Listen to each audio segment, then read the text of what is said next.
지금 이 복음을 여러분 들었던 영혼들께서는 정말 이게 성경이 역사적인 사실이고 정말 진실인 것을 믿으시는 일을 이렇게 부탁을 드립니다. 그래서 우선 주님이 기적을 몇 번이나 베풀었습니까? 38번을 이렇게 베푸셨는데 그 기적을 전부 다 이렇게 설명드리기 전에 중요한 부분을 먼저 파워포인트를 통해서 이렇게 말씀을 드리도록 하겠습니다. 지금 여기를 보시면 실제 지금 이스라엘의 지도입니다. 이렇게 우리 주님이 태어나셔서 실제 행하셨던 그런 모습들이 쭉 보이게 되는데,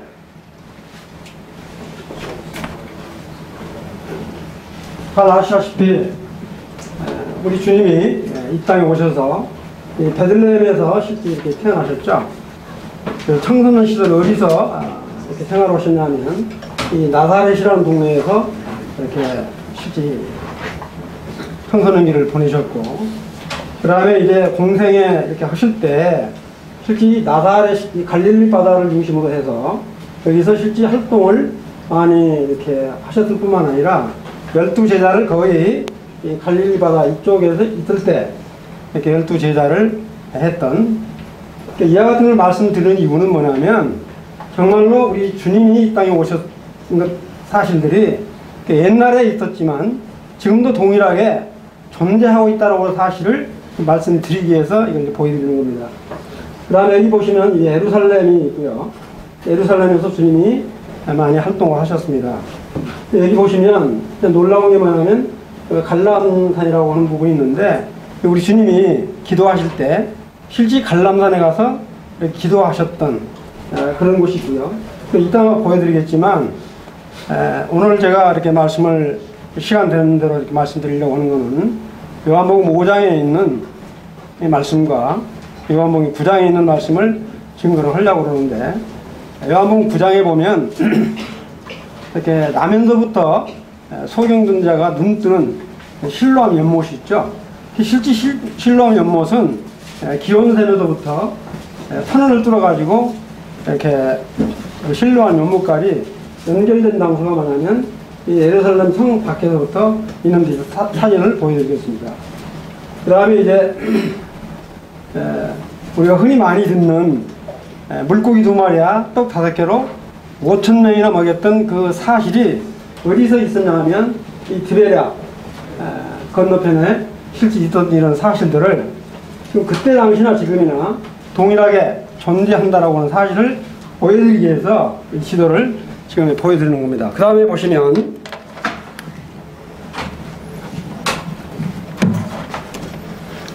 이게 지금 뭐냐면 스데반문이라고도 하고 사다문이라고도 하고 그 다음에 하는데, 이건 이제 여러분들 잘 아시는 사도행전에서 나오는 스데반 형제님께서 돌로 맞아 죽은 이 장소이기도 하고, 또 이곳이 우리 주 예수 그리스도를 낳게 하신 마리아 그 생가라고 부릅니다. 이렇게 생가터라고 그래요. 근데 여기 이 베스다 연못은 이 문을 들어가서 그 안쪽에 이 베스다 연못이 지금 현존에 있습니다. 이 연못입니다. 이게 베스다 연못. 이 연못은 아까 조금 전에 말씀드렸다시피 이 실로암 연못으로부터 약 533m 터널을 뚫어가지고 여기까지 연결을 시킨 것이에요. 여긴 설명을 잘못했습니다. 이 베스다 연못은 바로 뭐냐면 요한복음 5장에 나오는 그 38년 된 병자를 낳게 했던 이 연못입니다. 그래서 이 천사가 가끔 와서 물을 요동시킨 다음에 먼저 들어간 사람에게는 어떤 병을 걸렸어도 낫게 해주는 이 연못이라고 그러죠. 그래서 38년 된 병자를 친히 낫게 해주셨던 그 베스다 연못입니다. 이거. 실제 있는 장소예요. 그 다음에 이건 아까 말씀드린 대로 저쪽이 기온샘에서부터 이 실로암 연못까지 약 533m. 근데 이 연못을 실제 발견한 것은 약 1838년도에 미국에 있는 그 로빈슨이라고 하는 사람이 실제 이렇게 발견을 했고요. 그 다음에 이 비문이 이 실로암에서, 기온샘에서 실로암까지 터널을 뚫어진 그 비문이 1880년에 이렇게 나와 있는 것을 이따 보여드리겠습니다. 기온샘에서 실제 실로암까지는 기온샘에서부터 이렇게 뚫고 그 다음에 실로암에서 이렇게 서로 뚫고 들어가지고 중간에 만나는 그런 놀라운 역사적인 사실이 그대로 이 비문에 적혀져 있습니다. 이게 바로 뭐냐면 실로암에는 실제 생수물이 나왔는데 이 실로암 연못은 가장 누가 존귀히 여겼냐면 다윗 왕이 가장 존귀히 여겼던 아주 귀하게 여겼던 곳이죠.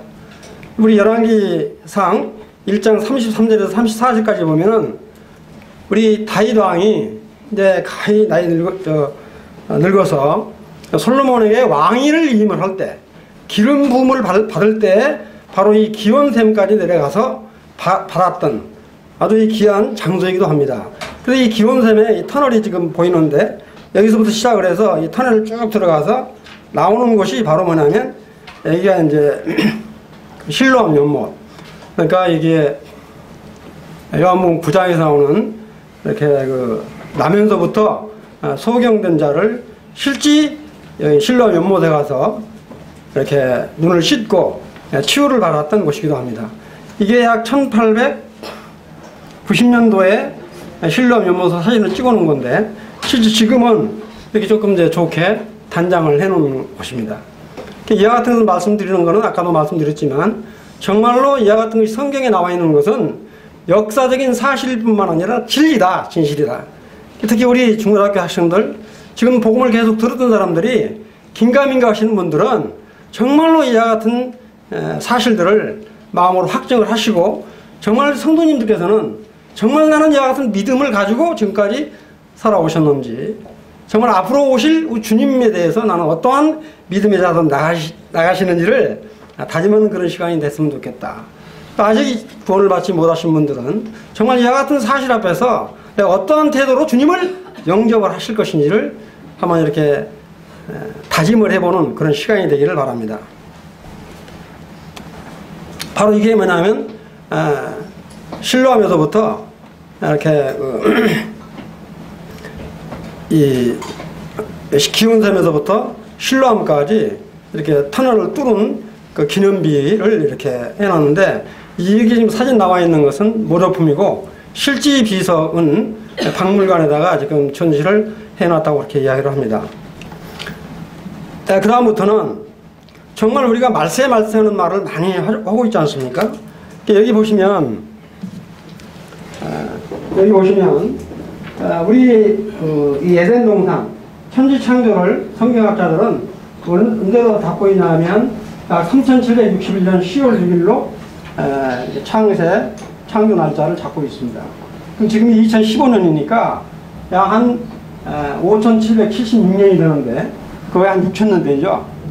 정말 이 6000년이라고 하는 시점이 창조시로부터 아브라함 세대까지를 2000년, 네, 아브라함 시대부터 우리 주 예수 그리스도까지를 2000년, 그 다음에 예수 그리스도가 오시고 지금까지 2000년이 약간 넘었으니까 정말 지금 우리가 마지막 때에 살고 있다. 이게 역사적으로 이렇게 한번 유추를 해보시면 좋겠다. 이걸 말씀을 드리고 싶고요. 그 다음에 여기 나와 있는 건 뭐냐면 우리 다니엘서에 보면 70일의 예언이 나옵니다.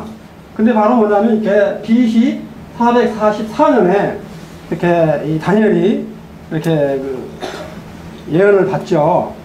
그래서 예루살렘 성벽을 쌓고 재건을 하는 그 시점이 바로 뭐냐면 그때부터 시작을 해서 예수 그리스도가 초림에서 오실 때까지를 69일에로 이렇게 보고 있습니다. 마지막 한일에는 지금 7년 대환란을 이렇게 보고 있죠. 유치해 보고 있습니다.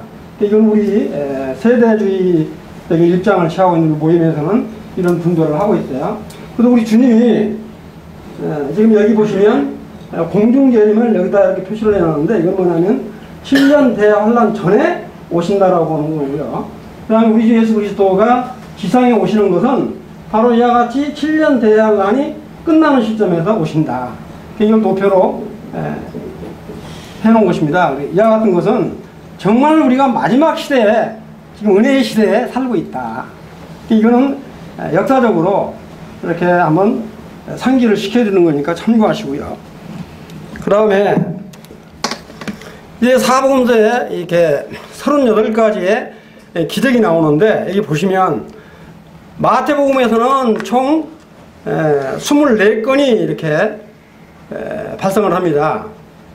그 다음에 마가복음에서는 23건, 누가복음에서는 23건, 요한복음에서는 9건 이 나오는데, 이 여기서 지금 말씀드리려고 하는 것은 이 마태복음 사복음서에 대해서 보통 우리가 이 공간복음이라고 그러고, 요한복음은 보통 우리가 이렇게 성령 복음이라고 이렇게 표현을 하고 있는데, 여기서 말씀드리려고 하는 건 뭐냐면, 이 마태복음은 왕권을 가지고 오신 천국복음, 왕국복음 이렇게 표현을 하죠. 그 다음에 마가복음은 종으로 오신 주님, 종의 복음이다 이렇게 표현을 하고 있고요. 그 다음에 누가복음은 뭐냐면 사람의 아들로 오신 복음, 인자의 복음이다 이렇게 표현을 하고 있고, 그 다음에 요한복음은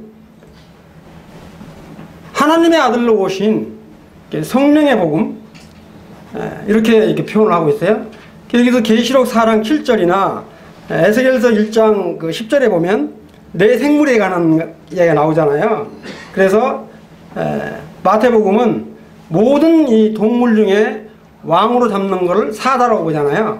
그래서 이 마태복음을 사다복음이다 이렇게 표현하기도 하고, 그 다음에 마가복음은 종으로 오셨기 때문에 순종을 잘하는 게 소죠. 그래서 소복음이다 이렇게 표현하기도 하고, 그 다음에 누가복음은 말 그대로 사람의 아들로 오기 때문에 이렇게 사람, 그 다음에 요한복음은 독수리, 이렇게 독수리 복음이다 이렇게 이제 표현을 하기도 합니다. 그래서 이 마태복음은 주로 이 유대인들 또 이스라엘 백성들을 향해서 쓰여진 복음서이기 때문에 우리가 마태복음서를 읽을 때는 정말로 조심해야 될 부분이 많이 있습니다. 이게 정말 우리 이방인들에게 해당된 말씀인지 아닌지, 이건 그냥 참고로 우리가 해야 될 부분인지를 이렇게 분별해서 읽으실 필요가 있고요. 그 다음에 마가복음이나 누가복음은 거의 이방인들을 대상으로 해서 쓴 복음서다. 다시 말씀드리면 마가복음은 이 로마인, 이방인들을 향해서, 그 다음에 누가복음은 헬라인, 이방인들을 향해서, 그 다음에 요한복음은 정말로 모든 민족들을 대상으로 해서 쓰여진 복음이다 이렇게 보시면 되는데, 여기서 아주 특이한 사실 하나를 다시 한번 말씀을 드리면, 이 마태복음과 누가복음의 특징이 있어요. 여기 보면 족보 이야기가 나오는데, 이 마태복음 1장에 보면 아브라함부터 시작을 해서 이 다윗, 요셉, 예수까지 족보 이야기가 쭉 나옵니다. 이건 뭘 의미를 하냐면 이스라엘 백성들의 조상은 바로 우리 아브라함이고 다윗 왕의 후손이다 라고 하는 것을 이렇게 증거로 나타내 보이기 위해서 이와 같이 그 아브라함으로부터 조상 얘기가 쭉 나오고요. 그 다음에 누가복음에는 거꾸로 아브라함으로부터 나오는 게 아니라 예수의 아버지는 요셉이고 요셉의 아버지는 누구고 조상 이야기가 이렇게 밑에서부터 위로 쭉 거슬러 올라가죠. 그래서 어디까지 가냐면 아담이요 아담의 위는 하나님이라 이렇게 올라간다고요. 그래서 여기서 특징이 뭐냐면 이 누가복음은 바로 이렇게 여자의 후손으로 오실 메시아를 나타내기 때문에 그렇게 써진 거라고요. 그 다음에 이 사탄의 머리를 깨부셨잖아요. 그런 것을 나타내기 위해서 누가복음서는 이렇게 지금 언급이 되어 있어요. 그런데 참 놀라운 거는 이 마가복음이나 요한복음서는 족보 이야기가 없습니다. 그건 뭐냐면 이 마가복음은 종으로 오신 분이기 때문에 종은 족보가 없죠. 또 하나님의 아들로 왔기 때문에 요한복음에서도 족보 이야기가 없습니다. 족보는 마태복음과 누가복음이 나오는데 이처럼 차이가 있다. 그래서 아브라함으로부터 예수 그리스도까지 오는 거는 정말 우리 이스라엘 백성, 우리들은 정말로 다윗의 왕권으로 우리가 있는 존재다. 이런 복음을 증거해서 마태복음이 쓰여진 것이다. 이렇게 이해를 하시면 좋겠고, 이 누가복음은 정말 모든 민족 뿐만 아니라 특히 정말 예수 그리스도가 사람의 아들로 이렇게 이 땅에 오신 것을 나타내는 그런 복음서로 이렇게 되어 있다. 이렇게 이해를 하시면 좋을 것 같아요. 그 다음에 이 마태복음은 거의 구약에 있는 말씀들을 굉장히 많은 인용을 많이 했습니다. 그래서 정말 그 메시아로 오신 우리 주님을 부활로 증명을 해놓은 이 복음서라고 보여지고요. 그 다음에 마가복음은 조금 전에 말씀드렸지만 정말 이 마가는 예수님의 제자는 아니잖아요. 근데 이 마가복음을 쭉 읽어보면 아주 실천적이고 행동적인 복음이다. 근데 이 복음서 중에서는 가장 짧은 복음서다. 그래서 지금 마지막에는 영광 중에 승천하시는 모습을 최후 진술로 이렇게 나타내주고 있다고요. 그 다음에 누가복음이 성경 전부 이렇게 세보면 24장으로 구성되어 있지만 몇 장으로 되어 있는지 한번 세보셨어요? 성경이 제일로 길죠. 누가복음이 28장, 마태복음이 28장으로 되어 있고 누가복음은 24장으로 되어 있는데 장수를 세보시면 이 누가복음이 제가 확인을 해봤어요. 36장 반이 돼요. 그 다음에 마태복음은 32장 정도 된다고요. 이거 참고로 하시라는 이야기고요. 그래서 이 누가복음은 뭐냐면 정말로 이렇게 사람의 아들 인자로 오신 주님이 정말 이와 같은 그 이방인들을 향해서 복음을 증거할 뿐만 아니라 정말 성령님이 위로부터 오심에 대한 것을 이렇게 예언의 약속을 하고 계신다고요. 이와 같이 마지막에 보면 성령을 약속하실 뿐만 아니라 바로 사도행전에 가면 2장에 성령님이 오셔서 제일 먼저 하신 일들이 뭐 방언이 튀어나오고 막 그러잖아요. 외형적인 이와 같은 것을 실증적으로 보여주고 있고, 요한복음에서는 보혜사 성령님으로 비유를 해서 말씀을 하고 계시잖아요. 그래서 돕는 내조의 성령님, 그래서 위로부터 부어주시는 성령님, 내조하시는 성령님, 이런 부분들을 이렇게 비유적으로 말씀을 하고 계신다. 이 사복음서를 통해서 정말 여기서 나타나는 이 실질적인 사실들을 한번 다시 말씀을 드리겠는데, 이런 그 복음서를 중심으로 해서 활동된 내용은 아까 지도에서 보여주셨던 것처럼 이렇게 예루살렘, 베들레헴, 나사렛, 갈릴리 거의 그런 지역에서 활동된 부분이다. 그래서 우리가 복음서 중에서 가장 빨리 이렇게 쓰여진 복음서를 이게 누가복음이라고 하기도 하고, 그 다음에는 이 마태복음이라고 하는 분도 계시고 약간씩 차이가 있어요. 근데 가장 나중에 쓰여진 복음서는 요한복음이다. 이렇게 참고로 하시면 되겠어요. 여기 보시면 총 38개가 나오는데 쫙 제가 이렇게 분석을 해보니까 참 재밌는 부분이 나오더라고요. 마태복음에서는 24건의 기적을 이렇게 기술을 하셨는데 다른 복음서는 없는 3건의 복음서가 기적이 있고요. 그 다음에 마가복음에서는 24건의 기적에 대한 걸 말씀을 하시는데 이 2건에 대한 것이 다른 복음서에는 없어요. 그 다음에 누가복음에는 23건의 기적이 나오는데 6건은 다른 복음서에 없는 기적 내용이 나오고, 그 다음에 놀라운 건 뭐냐면 요한복음에는 다른 이 공관복음에서 언급하는 이처럼 많은 이적들을 말씀을 하시지 않고 9건의 그 이적을 이렇게 말씀을 하시면서 그 중에서 5건은 다른 복음서에 없는 이적을 언급을 하고 있습니다. 근데 이 중에서 제가 쭉 보니까 요한복음 5장에 나오는 참 38년 된 병자, 그 다음에 요한복음 9장에 나오는 나면서부터 소경된 이 2개를 말씀을 드리고자 하는 것은 이따 말씀드리겠는데, 이렇게 전부 이렇게 좀 분석을 하다고 좀 그러는데 그걸 특성을 쭉 보니까 정말 우리 주님이 그 병자를 보시고 아주 딱 직권적으로 낫게 해주시는 기적이 몇 건이냐 하면 14건이나 되더라고요. 주님이 보시고 그냥 뭐 낫게 해달라고 한다든지 이런 거 없이 주님이 보시고 그냥 이렇게 치유해 주시는 이와 같은 것들이 14건이 되고요. 그 다음에 자기가 아니라 정말로 다른 분이 부모가 됐든지 친구가 됐든지 이렇게 정말 중보적인 간청, 기도에 의해서 이루어진 기적들이 몇 건이냐면 16건이 돼요.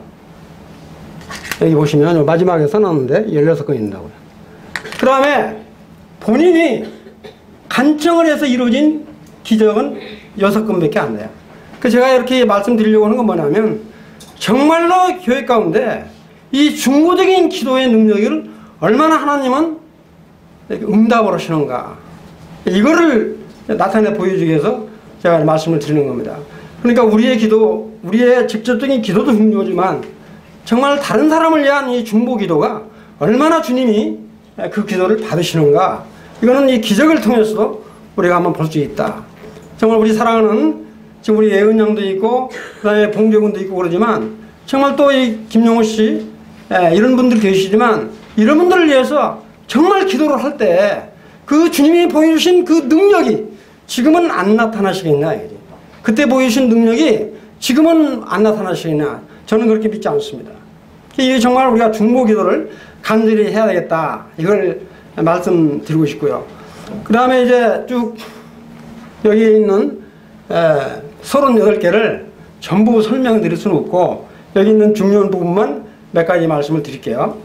이 가나 혼인 장시를 우리 주님이 가셔서 정말로 물로 포도주를 만든 것이 우리 주님이 오셔서 제일 먼저 한 이적이죠.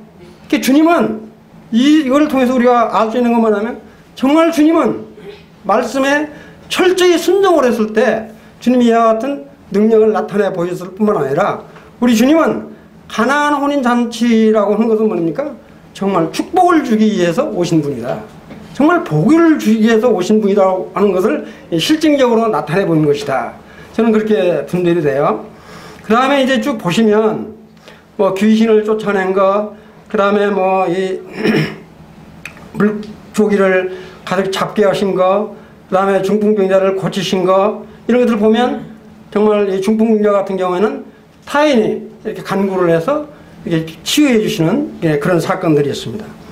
근데 이 문둥병자를 고치시는 거는 뭡니까? 문둥병자가 나사렛 예수여 소리 지르고 간청을 하죠. 그러니까 이게 문둥병을 고쳐주는 그런 사건들이 이렇게 보게 됩니다. 그 다음에 여기 보시면 아까도 말씀드렸지만 그런 기적이 쭉 나오는데 여기를 보시면 여기 야이로 12번 13번을 한번 보시면 이 야이로 해당장의 죽은 딸을 살려달라고 부탁을 하셔서 주님이 가실 때 그 혈루병 12년간 혈루병 그 걸린 자가 주님의 옷깃만 만져도 그 능력이 나와서 치유되는 이 놀라운 역사가 벌어지잖아요. 그 이와 같은 건 뭐냐면 타인의 간구나 또 본인이 이렇게 간청하는 이런 부분들에 대해서 우리가 그냥 간과해버리면 안 되겠다. 그 다음에 이게 이제 이따 요건 제가 말씀을 드릴게요. 이 베데스다 연못에 38년 동안 있는 이야기는 성경을 통해서 말씀드리기로 하고요. 그 다음에 여기 이제 20번을 보면 20번은 물고기 2마리와 빵 5개로 5,000명, 그 다음에 나중에는 4,000명을 먹이기 시작했는데 이거는 사복음서에 다 나와 있습니다. 그러니까 주님이 여기 먹을 것이 없다 이렇게 하니까 우리 주님이 신이 물고기 2마리와 떡 5개로 이렇게 하나님께 기도하시고 베풀었던 그런 사실들이 나오지 않습니까? 그 다음에 32번에 보면 날 때부터 소경된 자를 우리 주님이 친히 이렇게 직접 이렇게 치유해 주시는 그런 부분이 나오게 되고, 그 다음에 나사로를 살리신 이 부분, 그 다음에 주님이 죽으신 후에 제자들에게 물고기를 이렇게 잡게 하시는데 153마리를 찾게 하시고, 마지막에는 이제 성천에 들려 올려진 부분은 사복음서에 전부 다 언급이 되어 있습니다. 여기서 다시 한번 말씀을 드리면, 이 38건의 복음 중에서 참 이와 같이 주님이 직접 그 같은 그 긍휼로 직접적으로 병을 치유해 주시고, 또 이렇게 역사하시는 그런 것도 보게 될 뿐만 아니라, 정말로 우리가 간절히 이렇게 간청을 했을 때 들으시는 우리 주님의 그 참 자비와 긍휼을 우리가 생각해 볼 수 있고, 정말 본인의 기도, 이런 부분들이 얼마나 큰 능력을 나타내 주는 부분인가를 이렇게 생각해 볼 수가 있습니다. 지금 이제 시간이 많이 됐기 때문에 일단 요한복음 5장을 한번 펴보시기 바랍니다.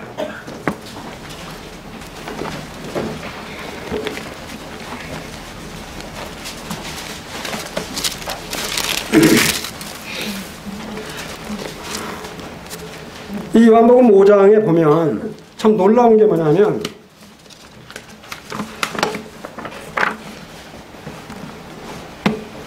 여기 보시면 베데스다라고는 연못이 있고 이렇게 쭉 나오고, 여기 보시면 아까도 말씀드렸지만 가끔 한 번씩 천사가 내려와서 이 물을 요동친 다음에 제일 먼저 들어가는 사람은 어떤 병이 됐든지 낫는다. 이 말을 들은 38년 된 병자, 그러니까 38년 된 병자면 정말 이 치유가 불가능하다고 이렇게 내놓은 사람이잖아요. 그 사람이 이 베데스다 연못에 이렇게 있는 것을 우리 주님이, 그것도 언제 그렇게 가셨냐 하면 이렇게 쭉 이렇게 끝까지는 읽지 않겠는데, 정말 이 안식일 날 그와 같은 병자를 보시고 친히 찾아가셔서 이 우리 주님이 이 38년 된 병자를 말씀으로 그냥 이렇게 치료해 주시는 것을 보게 됩니다. 여기 보시면 6절에 보면 우리 주님이 별도 병자가 오래된 줄 아시고 이러시되 네가 낫고자 하냐? 이렇게 묻죠. 그게 뭐라고 그래요? 주여, 이게 물이 움직일 때 내가 들어가고 싶은데 내가 들어가려고 발버둥 치면 다른 사람이 먼저 들어가서 지금까지 이렇게 왔습니다. 우리 주님은 우리 주님으로 말미암지 않고는 어떤 병이든지 치유될 수 없다라고 하는 것을 이 38년 된 병자를 보고 우리가 교훈으로 받으시면 좋을 것 같아요. 이 38년 동안이나 정말로 천사가 내려서 물을 요동치면 들어가면 난다는 소문을 듣고 한번 시도해 보려고 했지만 못했거든요. 그런데 우리 주님이 딱 오셔서 즉각적으로 주님을 만남으로 말미암아 이렇게 구원의 능력을 보게 되는데, 바로 우리 이런 좀 주님, 예수님과 나의 관계가 어떤 관계인가를 아직 긴가민가 하신 분들은 한번 확인해 보시면 좋겠어요. 이 38년 된 병자처럼 예수 그리스도를 통하지 않고는 구원에 이르지 못한다. 그러니까 이 38년 된 병자가 얼마나 낫고 싶었겠어요. 이렇게 누워서 이렇게 있던 사람인데, 그러니까 우리 주님이 뭐라고 말하냐면 네 자리를 들고 걸어가라 이렇게 명령을 하시잖아요. 근데 자리를 들고 가니까 거기에 있는 유대인과 바리새인들이 뭐라고 이야기를 해요? 시비를 걸죠. 어떻게 안식일 날 병자를 고치냐? 이게 의뢰행위를 했다는 거죠. 정말 38년 된 병자가 이렇게 치유를 받았으면 정말 찬송을 하고 기뻐하고, 그러면 어떻게 해야 돼요? 감사가 넘쳐야 되잖아요. 그런데 바로 그러한 모습이 우리들의 모습은 아닌가 한번 살펴보시라고요. 정말 우리들이 이 바리새인과 같은 그런 유대인과 같은 사람으로 지금 구원받고 머뭇거리고 있지는 않는가 한번 이렇게 잘 살펴보시면 좋을 것 같아요. 정말 우리는 구원받고 정말 감사와 찬양과 기쁨으로 생활하고 계십니까? 아니면 날마다 찌든 모습으로 주님을 바라보고 계십니까? 정말 이 바리새인, 유대인들 하니까 그 사람들만 나쁘다고 그러지 마시고, 정말 우리는 그와 같은 바리새인의 모습, 유대인의 모습은 우리 가운데 없는지 한번 이렇게 뒤돌아봤으면 좋을 것 같아요. 근데 이 유대인과 이 바리새인들은 뭐를 해요? 어떻게 안식일을 범하고 의뢰행위를 할 수 있냐, 이것 가지고 시비를 하죠. 그래서 뭐라고 하냐면 이 치유를 받고 주님은 살짝 피하셨습니다. 그러면서 다시 이게 병자를 찾아오셔서 다시는 죄를 짓지 말라. 제가 요한복음 5장과 9장을 택한 이유는 뭐냐면, 이와 같은 병을 걸리는 것은 죄로 말미암아 병에 걸릴 수도 있고요. 죄로 말미암아 병에 걸릴 수 있는 부분이 바로 뭐냐면, 이 베데스다의 연못 38년 된 병자가 바로 이 죄로 말미암아 병에 걸린 것으로 우리가 분별해 볼 수 있습니다. 그러나 또 시험을 하기 위해서 이렇게 우리 주님이 고난과 역경을 주시는 부분이 있는데, 이건 우리 욥의 고통을 보고 알 수 있고요. 그 다음에 이제 요한복음 9장 넘어가서 나면서부터 소경된 자는 이따 말씀드리겠지만, 이와 같이 죄로 만나지 않는 소경이다. 그러기에 그런 소경이 됐다든지 병들었다든지 하는 것은 다 죄로만 오는 건 아니다. 우리가 이와 같은 것들을 잘 분별하셔서 정말 우리가 이렇게 병문안을 간다든지 또 어디 두고 이야기를 한다든지 할 때, 당신은 죄 때문에 이런 병에 걸렸어, 생각한답시고 이렇게 함부로 이야기를 한다든지 큰 상처가 돼가지고 다시 교회에 안 나오는 이런 참 안타까운 현실도 보게 되거든요. 그러니까 우리가 이 같은 병자들을 볼 때, 이런 고통을 당하는 사람들을 볼 때, 정말 이건 죄로부터 온 것인지 아닌지 이 판단은 주님이 하실 일이지, 우리는 기도만 할 일이지, 우리가 죄로부터 왔느니 죄로부터 안 왔느니 이와 같은 판단을 해서 어려움을 당하는 이런 어리석음은 범하지 않았으면 좋겠다. 그래서 여기 있는 이 베데스다 연못에 38년 된 병자는 정말 죄로부터 이와 같은 질병이 왔던 것은 사실인 것 같아요. 여기 보면 뭐라고 그랬어요? 14절에 보면 다 같이 읽어봅시다. 시작. 그 후에 예수께서 성전에서 그 사람을 만나 이르시되, 보라, 내가 나았으니 더 심한 것이 생기지 않게 다시는 죄를 범하지 말라 하시니. 그러면서 이제 쭉 나오는데, 전부 다 시간 때문에 읽지는 못하겠는데 중요한 부분 말씀을 드리면, 그렇게 하시고 우리 주님이 왜 안식일 날 이렇게 병자를 고쳤냐 시비를 하니까 우리 주님이 아주 명답을 하세요. 하나님 아버지께서 일하시니 나도 일하신다. 사랑하는 형제자매님들, 우리 주님이 일하시니까 나도 일한다. 정말 우리가 열심히 일을 해야 됩니다. 우리가 항상 하는 일이지만 정말로 교회에 나와서 하는 것은 정말 주님 일이고, 세상에 나가서 직장생활을 한다든지 이렇게 일을 하는 것은 이건 주님 일이 아니라고 생각 안 하시면 좋겠다. 어디에 머물러 있든지 정말 하나님의 영광을 돌리기 위해서 일하시는 것으로 생각을 하시고 정말 일하시면 좋겠다. 이런 말씀을 드리고 싶어요. 그게 뭐냐면 우리 하나님의 아버지가 일하시니까 나도 일한다. 그래서 안식일에 주인 되심을 우리 주님이 친히 지금 역사를 하고 계십니다. 안식일의 주일 되신 우리 주님. 오늘 좀 우리가 참으로 이렇게 예배를 드렸지만 주님이 천사를 통해서 이 모습을 들을 때 얼마나 기뻐하시겠어요? 그래서 여기 19절에 보면은 이 아들이 아버지께서 하는 일을 보지 않고, 내가 아버지가 하는 일을 보지 않고 내가 어떻게 이 병자를 고칠 수 있겠냐, 참 이렇게 말씀하시는 것을 보게 될 때 정말 우리 주 예수가 구원주로 오신 우리 주 예수 그리스도를 정말 우리가 죄를 깨닫고 믿는 이 복된 소식을 그냥 지나쳐 버린다면 이 정 마지막 정말 기회 시대라고 아까 말씀을 드렸는데, 정말 우리는 이 6,000년 이 마감 때 되는 그 시점에 지금 달랑달랑 지금 그 시점에 놓여 있다고요. 그때와 그 시는 아무도 모른다고 그랬으니까 모르는데 정말 마지막 시대에 지금 걸터 있는 우리들의 모습을 볼 수가 있습니다.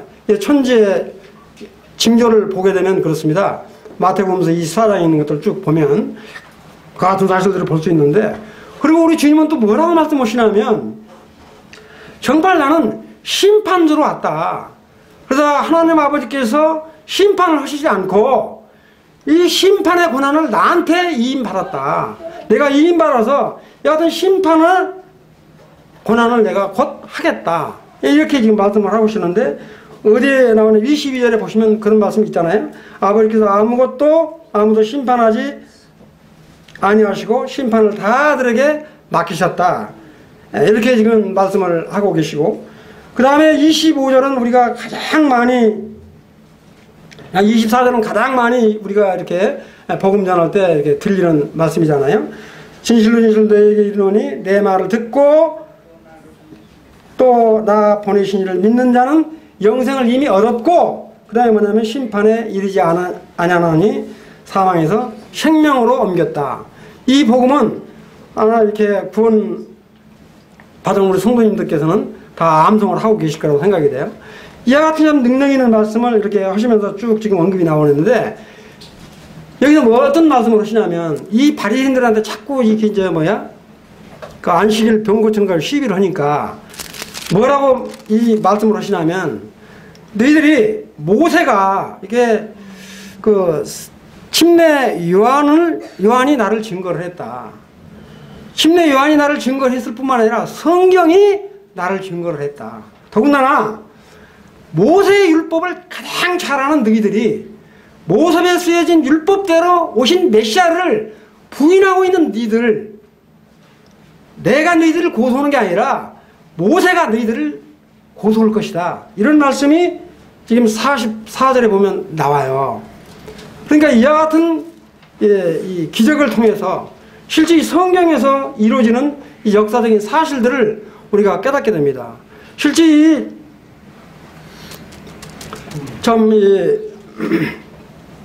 요한 사도께서 이와 같은 능력 있는 말씀을 이 38년 된 병자를 통해서 정말 안식일의 주인 되신 우리 주 예수 그리스도를 통하지 않고는 어떤 것도 이렇게 명함이 될 수 없다. 그래서 우리 구원에 이르는 것은 다른 어떤 것으로 되지 않고 오직 예수 그리스도만을 통해서 이루어진다라고 하는 사실들을 보고 있습니다. 이 사람들한테 뭐라고 말을 해? 마지막에 40절, 그도 그의 모세의 글도 믿지 아니하거든 어찌 니들이 내 말을 믿겠느냐. 그러니까 이 38번의 기적을 친히 행하신 것은 어떻습니까? 정말 하나님의 아들 되심을 그들에게 지금 나타나 보여주시기 위해서 이런 지금 이적을 베풀고 계시는데도 이 사람들이 그걸 깨닫지 못하고 그렇습니다. 이건 지금 이 요한복음 5장에 나오는 이 사건은 곧 6월절 그 시점에 이렇게 도달되는 것이고, 그 다음에 한번 요한복음 9장은 또 설명을 드리겠지만, 일단 요한복음 9장을 한번 펴보시면, 이 요한복음 9장에 나와 있는 거는 아까도 말씀드렸지만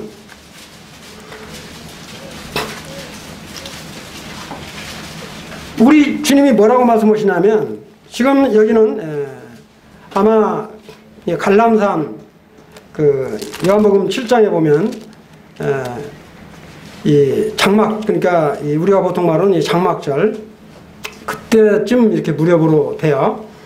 그래 이제 절기가 그때쯤 되는데, 초막절 그때쯤 되는데, 이때 우리 이제 예수님과 제자들이 이렇게 지나가는데, 이것도 아마 우리 친히 우리 주님이 이렇게 나면서부터 소경된 자를 만나러 오신 것으로 이렇게 분별이 돼요. 그렇게 만나러 오신 것은 뭐냐면, 정말 어두모 곤살에 있는 이 소경을 친히 만나주신 빛 대신 우리 주님이 친히 이렇게 나타나신 그런 것으로 분별이 되어야 돼요. 정말 빛 대신 우리 주 예수 그리스도도 정말로 나면서부터 소경된 자, 그를 향해서 지금 이렇게 걸어오신다고요. 정말 그렇지 않습니까? 우리들도 빛 대신 예수 그리스도께서 우리의 마음을 이렇게 두들고 열어주셨기 때문에 우리가 믿을 마음이 생긴 거잖아요. 이렇게 찾아오신 거예요. 근데 제자들이 뭐라고 말하냐면, 저렇게 그 소경된 자가 누구 죄 때문에, 이 부모님 죄 때문에 소경이 되었습니까? 아니면 본인의 죄 때문에 그렇습니까? 이렇게 묻죠. 우리 주님이 뭐라고 말하냐면, 죄 때문에 그러는 것이 아니라 하나님의 일을 드러내기 위한 것이다. 이 말은 하나님의 영광을 위해서 소경되게 했다. 이것을 우리가 볼 때 정말 우리가 이와 같이 참 이렇게 앞을 보지 못하는 이런 분들을 만났을 때 이렇게 선입관을 가지고 이렇게 대한다기보다는 정말 하나님의 영광을 위해서 저렇게 됐다라고 한다면 정말 그 영혼을 위해서 우리가 얼마나 간절히 기도를 해야 되겠냐. 정말 이 중보적인 기도를 통해서 주님의 그 능력의 역사가 나타난 것처럼 우리에게도 그것이 정말 나면서부터 그런 질병에 고통에 있는 영혼들을 위해서 정말 지속적으로 기도를 해서 그런 기적이 우리 참 대학로 교회 가운데 나타나기를 바라는 그런 마음이 있습니다. 좀 그런 거를 지금 언급을 하고 계시는데 우리 주님이 놀라운 게 뭐냐면 그래요. 이렇게 이 소경을 보고 뭐라고 이야기를 하냐면 4절에 보면 그러잖아요. 나침에 나를 보내신 일을 우리가 하여야 하리라. 그게 우리 주님이 잠시 후면 우리 주님이 이렇게 떠나실 것을 이 말씀 중에도 지금 나타난다고요. 낯이라고 하는 건 뭘 의미해요? 지금 우리 예수님이 계실 때는 낯으로 비교할 수 있지만 밤이 된다라고 하는 것은 우리 예수 그리스도가 고난의 십자가를 통해 돌아가시면 어둠이 되는 거죠. 그러기 전에 내가 이 일을 해야 된다. 이렇게 지금 언급을 하고 계십니다.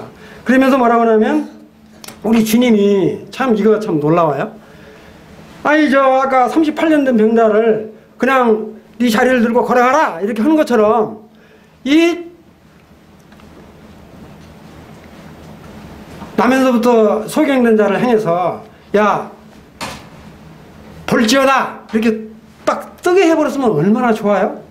근데 우리 주님이 그렇게 안 하시고 여기서는 힘을 뱉어가지고 진흙을 이겨서 눈에다 발라주면서 실로암 연매 가서 씻어라. 참 지금 세상 말로 이렇게 하다는 지금 요새 세상이 그러잖아요. 그렇게 뭐 뉴스 들으니까 소금물로 뭐 감정하는 사람도 있고 뭐 벨 사람들이 다 있던데 지금 이렇게 하면 사람들한테 참 몰매 맞아 죽겠죠. 이게 진흙을 이겨가지고 눈에 발라서 그것도 당장 어떻게 하는 게 아니고 이 간람산 이 근처에서부터 실로암 연못까지는 상당히 제법 먼 거리로 이렇게 보여져요. 이렇게 연못까지 가서 씻어라. 근데 이거는 그 역사적인 배경에 이유가 있대요. 뭐냐면 이 실로암 연못, 이 초막절을 지으면서 이 실로암 연못에는 아주 축제가 벌어지는 관제를 부어서 이렇게 모든 사람들의 축복 이렇게 제를 지르는 그런 이 실로암의 연못이에요. 이 연못에는 아까도 말씀드렸지만 물이 뭐 샘에서 솟아나는 그게 아니고 실로암에서부터 끌어 들어와가지고 기원샘에서부터 끌어 들어가지고 실로암에 연못이 지금 생긴 거라고요. 거기까지 가서 씻으라고 하는 건 뭐냐면 그렇게 지금 모든 사람들로부터 비웃음을 당하고 거지라고 그것도 부모가 있는데도 참 부모가 있는데도 거지 행세를 하게끔 놔뒀다고 한다면 그때 시절의 그 야박한 거나 지금 시대의 야박한 거나 똑같은 것 같아요. 예? 근데 우리 주님이 다 거들러 떠보지도 않는 이 남에서부터 소경된 자를 실로암의 연못에 보내는 건 뭐냐면 그 축제에 동참하기 위해서 거기까지 보내는 거라고. 그래 거기까지 가서 실제 걸어갈 때 어떻게 했어요? 진흙을 발라가지고 이렇게 눈에다 바르고 거기까지 걸어갈 때 사람들 보고 얼마나 비웃었겠어요? 가면서 생각할 때 봉사가 그럴 수 있겠잖아요. 정말 내 눈이 떠질 수 있을까? 이렇게 의심도 할 만한데 남에서부터 소경은 그 진흙을 바른 그 상태로 정말로 더듬더듬해서 실로암 연못에 가서 눈을 씻고 낫고 난 다음에 다시 이렇게 주님을 찾아오는 그 놀라운 사건이 벌어지잖아요. 이것도 뭘 우리가 이렇게 음미해 볼 수 있냐면 이 빛 대신 우리 주 예수 그리스도서 나면서부터 죽음의 권세 아래 어둠의 권세 아래에 있는 자를 낫게 해주시는 이 능력의 예수 그리스도이심을 우리가 알아야 된다. 사랑하는 우리 중고등학교 학생들 정말 이 능력의 권위의 예수 그리스도를 그냥 이 마지막 시대에 안 믿고 그냥 지나쳐 버릴 거냐 제발 그러지 마시고 정말 이렇게 참되시고 진리 되시는 우리 주 예수 그리스도 그분은 바로 뭐냐면 우리를 위해서 오신 분이라고 하는 것을 마음속에 다시 한번 믿기를 작정하시면 좋겠다. 그 뒤로는 시간이 없으니까 제가 다음에 또 시간이 있을 때 자세히 말씀을 드리도록 할게요. 바로 이와 같이 38년 된 병자, 정말로 그 남에서부터 소경된 이걸 통해서 우리가 뭐를 알 수 있느냐 하면 정말 다른 것으로는 구원을 우리가 받을 수 없고 오직 우리 예수 그리스도만으로만 이루어질 수 있다. 이 사실들을 다시 한번 확인할 뿐만 아니라 정말로 일부러 안식일의 주인 되신 그분이 다른 때도 다른 날 이 병자를 고칠 수도 있잖아요. 주님이 굳이 뭐 바리새인들하고 유대인들하고 그 다투고 꼭 주일 안식일 날 꼭 병자 고치고 이렇게 해서 하실 필요 없잖아요. 우리가 인간적으로 생각하면. 근데 일부러 안식일에 주인 되심을 나타내기 위해서 이 바리새인과 유대인들을 향해서 일부러 이와 같이 38년 된 병자, 나면서부터 속에 있는 자를 고치셨다라고는 사실입니다. 그게 우리 주님이 그 같은 일부러 그렇게 하셔서 죽음을 자청하는 이 놀라운 사실은 뭘 의미합니까? 정말 구원의 약속을 이루시기 위해서 주님은 친히 며칠 후면 어떻게 돌아가실 것을 아시면서도 죽음을 자청하는 이와 같은 행위 자체를 마다하지 않으시고 지금 하고 계시는 것들을 우리가 깨닫게 되기를 바라는 마음이 있습니다. 정말 우리 주님은 만왕의 왕으로 오셔서 이와 같이 우리의 구속을 위해서 정말 죽음을 자촉하시면서 정말 그것도 다른 이 안식일을 범하는 걸 가장 싫어하는 이 바리새인들을 향해서 의도적으로 이와 같은 일들을 범하시는 것을 생각할 때 정말 빛 되신 우리 주 예수 그리스도, 안식일의 주인 되신 우리 주 예수 그리스도, 그분을 통하지 않고는 구원을 이룰 수 없다라고는 사실 앞에 정말 우리는 구원받은 성도는 이러한 주님을 믿는 우리들이 정말로 그 같은 구원의 복음의 능력을 가지고 감사하고 기쁘고 즐거움 가운데서 생활하시는 거냐, 항상 주눅든 사람처럼 이렇게 그냥 그렇게 사시면서 사실 거냐. 정말 우리가 이웃에게, 내 친족에게 이와 같은 귀한 복음의 말씀을 증거하면서 사는 여러분들 되기를 바라는 마음이 있습니다. 그리고 아직 구원을 받지 못하신 분들은 정말 이렇게 빛 되신 우리 주 예수 그리스도, 안식일의 주인 된 예수 그리스도, 만왕의 왕으로 오신 우리 주 예수 그리스도를 구주로 영접하는 그런 시기가 되었으면 좋겠다. 이상 말씀을 마치도록 하겠습니다. 기도하겠습니다.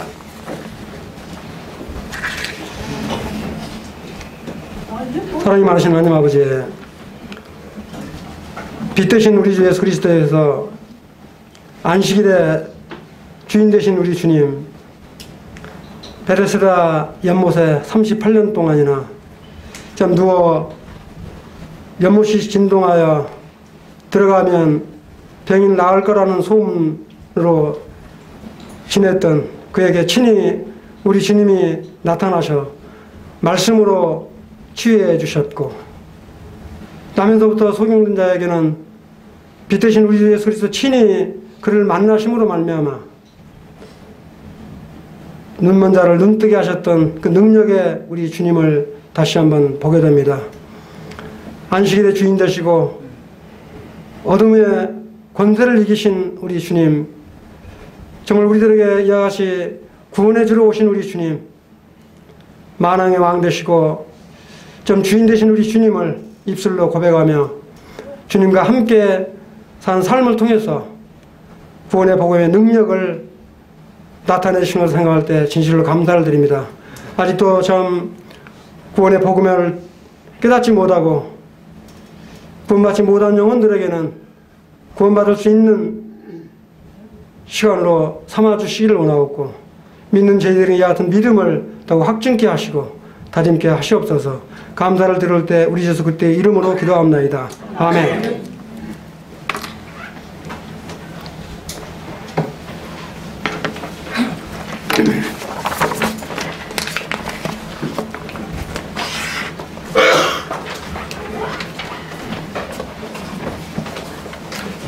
네, 말씀 감사드립니다.